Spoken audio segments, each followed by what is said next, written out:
Yo, welcome to Hard Pass. I am your host, Jacques Slade. We're talking about Eminem's Slim Shady 3s, G-Funk Super Bowl halftime show highlights, some sneaker-related advice for The Rock, and this week's hottest releases. Then, of course, we have Hard Pass. But first, big congratulations to the Los Angeles Rams for winning the Super Bowl. Yay, our local team won. Is the day after the Super Bowl like the second busiest mall day of the year with everybody returning their Torrey Holt LA throwback jerseys? Which is a real thing you can buy right now on NFLshop.com, even though Holt only ever played for the St. Louis Rams. Anyway, Eminem made headlines during the G-Funk Super Bowl halftime show. There was his Air Jordan 3 Slim Shady exclusives, and of course, kneeling in a sign of solidarity with Colin Kaepernick. Guess we won't be seeing him on any future NFL production like Cap, right?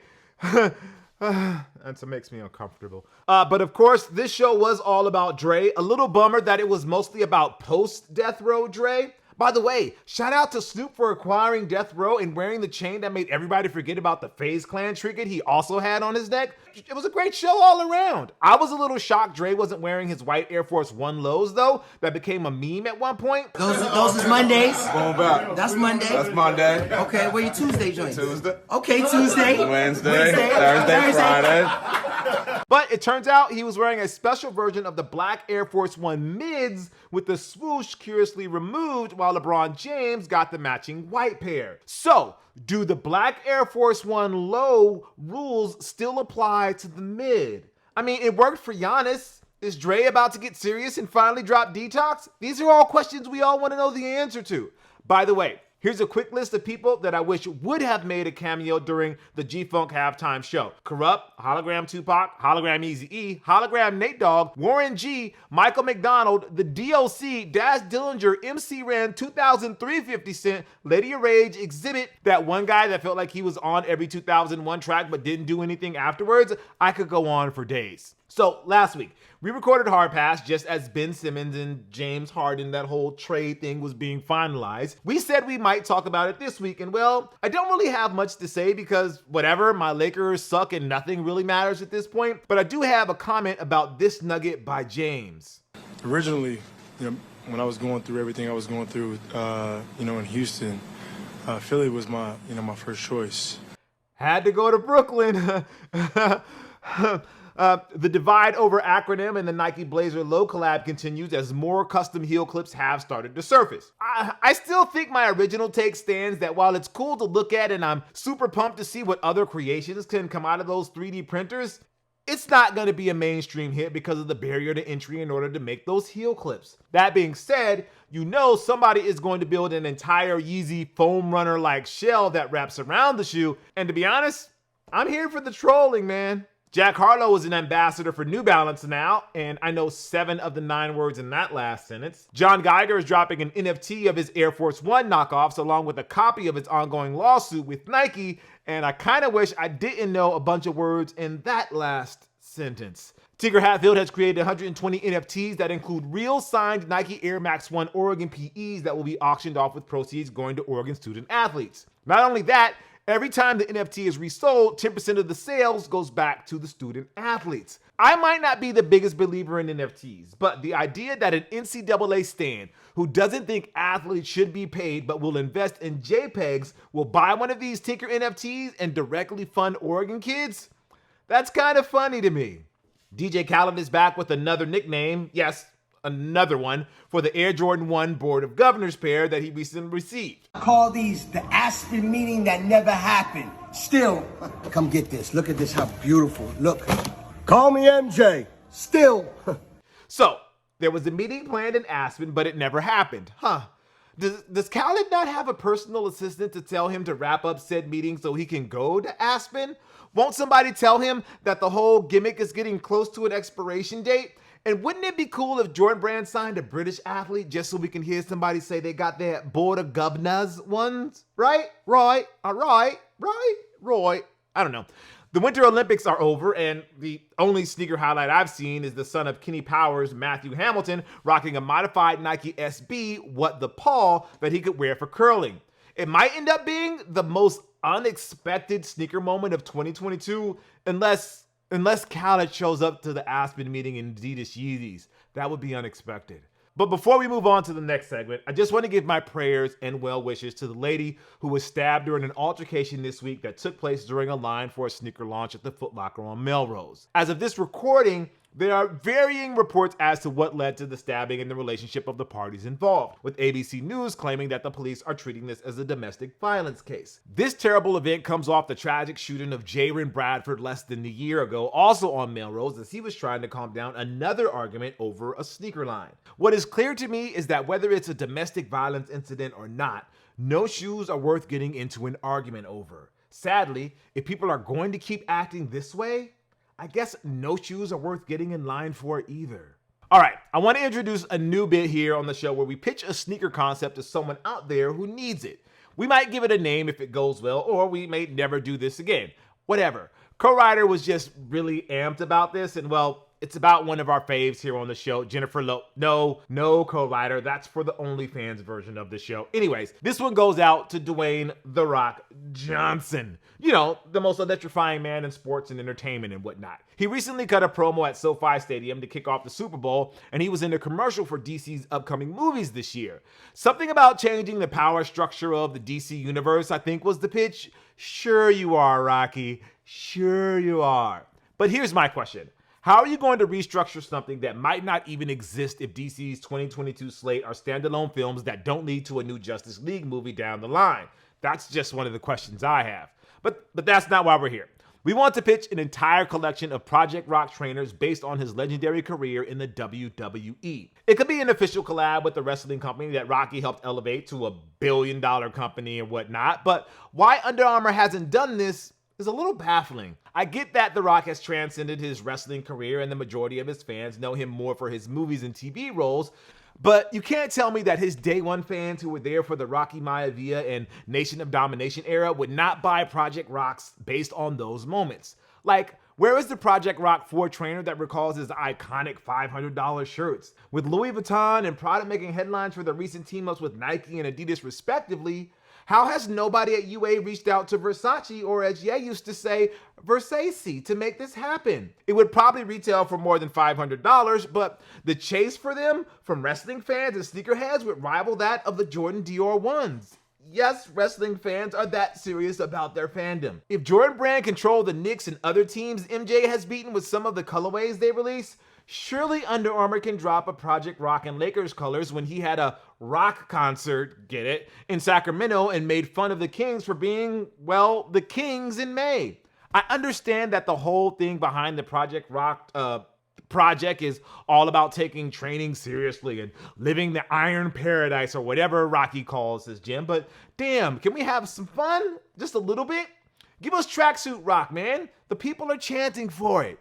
Anyway, let's jump to the heat check where we bring you everything that's dropping this week. We have the Nike Dunk High Chocolate on the 23rd for $125, the Air Jordan 1 High Brotherhood on the 24th for $170, the Air Jordan 9 Chill Red on February 25th for $190, and the Adidas Yeezy Boost 350 V2 on the 26th for $230. Now, we also have the women's Air Jordan 4 Blank Canvas on the 22nd for $200. It's an open invitation to let your creativity run wild. This women's only pair is right for customs and out-of-this-world designs. Now, if only it had a place where I can use the power drill and 3D printer I bought because I got those acronym blazers. What? I want to maximize my investment, people. Now for a heat check on Eminem's Air Jordan 3 Slim Shady exclusive during the G-Funk Super Bowl halftime show. Yes, it will forever be known as the G-Funk Super Bowl halftime show because, damn it, that's what it was. It's easily on the short list of greatest halftime shows ever. Let's see. There's Prince in the Rain and Prince in the Rain and the G-Funk Super Bowl halftime show. All right, sorry. I have to include Beyonce's performances as well so as to not incur the wrath of the Hive and Jennifer Lopez and Shakira in 2020 because co-writer has it here in the script. I'm surprised he doesn't have the gift queued up and ready to... there it is. Anyways, the Slim Shady 3s appear to be a custom version of the upcoming Air Jordan 3 Fire Red Retro. Not sure if this means the Retro will have an icy outsole, but fingers crossed that won't be the case because I like my 3s clean, but not icy outsole clean. It has M Signature Reverse E logo, the Shady Record shout out on the inner tongue, and the Slim Shady name tag on the heel, which is a nod to the music video My Name Is in the G-Funk Super Bowl halftime show that was full of throwbacks. That little detail might be near the top for me. As is usually the case with Eminem's collabs with Jordan Brand, there's no word on an actual release for these, but should they ever drop, it will probably be as part of a charity auction or a super limited drop that few of us will ever sniff, which is a bit of a bummer, right? So where does the Slim Shady 3 rank in the Eminem Jordan Brand Sneaker Hall of Fame? Make no mistake about it, the Eminem and Jordan Brand partnership has produced some bangers through the years, and his version of the threes is just the latest example of the strength of that bond. I don't know how much input he truly has in the making of his exclusives, but props to him for taking on the Air Jordan 2 and dropping something that was unique, interesting, and considering that they're over a decade old at this point, timeless. And then there was the legendary Air Jordan 4 Encore that was gifted to raffle winners and friends and family all the way back in 2004 and returned in limited form in 2017 via StockX. Could you imagine the frenzy for these if NFTs were as prevalent in 2017 as they are now?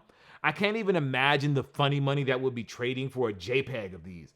And then there was a collab with Carhat that is even more limited than the Encore 4s. Not sure why they chose to keep Shady's releases so limited, but here we are.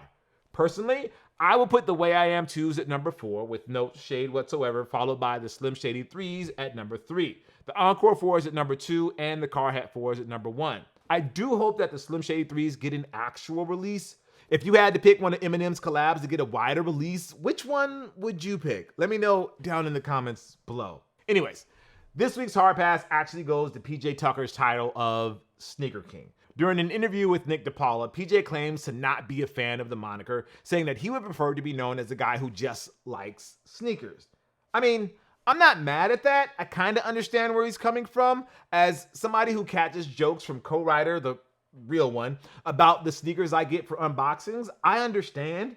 By the way, going off script here, the real co-writer actually conveniently ignores the fact that there was a time when he would receive just as many packages as I do, and sometimes even more, so he shouldn't be talking shit, really. Look, PJ pushes back on that title because he doesn't want to be pigeonholed as just the NBA's preeminent sneakerhead.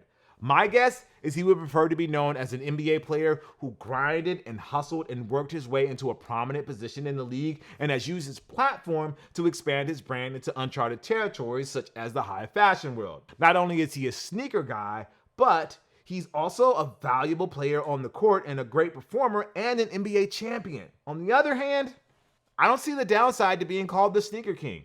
Again, I'm not privy to his business dealings or anything else he has to do behind the scenes, but it probably doesn't suck to be the guy that everybody knows has the connections. Like, PJ was actually trending during the Super Bowl because as soon as the fans spotted the Slim Shady 3s on Eminem's feet, the tweets came out fast and furious talking about how PJ will have a pair of those sooner rather than later.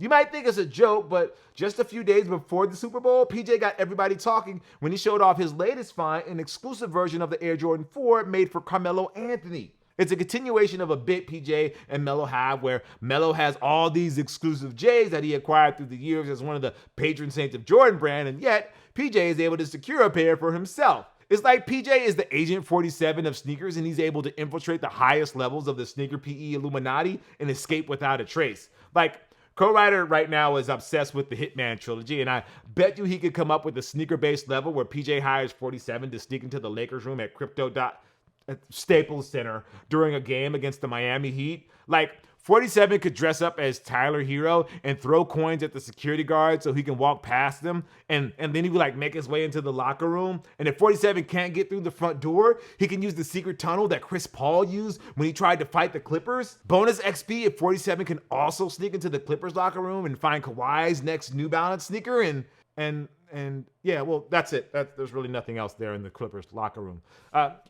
Too bad Alex Caruso isn't on the Lakers anymore. At this level, would have been much easier. Tangent there. Sorry, where was I? PJ. On a much smaller scale, I can kind of relate to PJ's desire to not just be known as the Sneaker King.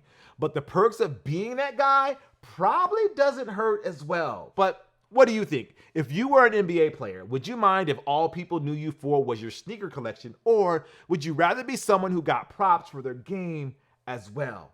Let me know in the comments below. Anyway, that's going to do it for the show today. Thank you guys for watching Hard Pass. I'm Jacques Slade. I'll see you next week, but not before we preview next week's episode with this voicemail from my guy, Johnny, aka Johnny P313 on Instagram and Twitter. Hey, so for my hard pass, it's more of a question. What happened to the Nike Black History Month collection? The thing about it is that every year we've always gotten at least an attempt at something for Black History Month, whether it be throwing Kid Tech Claws or some random sneaker. But this year we haven't gotten anything. And last year we didn't get anything. Nike thought about doubling its commitment to different projects and donating to different Black causes or whatnot. But they were still supposed to come out with some sneakers at some point. Yeah, it's been 2 years and there's been no word of mouth. So what's going on? Is Nike kind of abandoning the Black History Month collection, or are they revamping it? What's happening? Yeah, we really need to talk about how Nike's Black History Month offering has changed through the years and whether it's for better or worse. Don't forget, if you want to leave your own listener hard pass, call us at 818-493-9325. Leave a short message, your socials if you want, no more than 30 seconds or so, and you might be featured in a future episode. All right, I'll see you next week. Peace.